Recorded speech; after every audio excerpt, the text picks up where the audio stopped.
dey smoke igbo. Kin sani in ya bata miki kina yin shalele ta wallahi sai ne mai hukunci. Kuma yi ma ya sani wuce mu da ta mijin na wanda yake min in ya min zuwa kuke yi to ki aike kin sani amma ba ina rako ki ba na son irin haka wallahi da mu duka wallahi ki daina ganin kin ya aure mu je.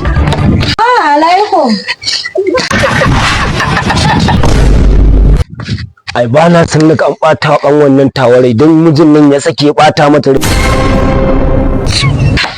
Ya rike mun kuma kuwa Qur'ani baka da imani sai da na bar gidan kake shan shayi Qur'ani kaga mu je Allah ya kawo ki kace tare da ai ko wannan barin aje mata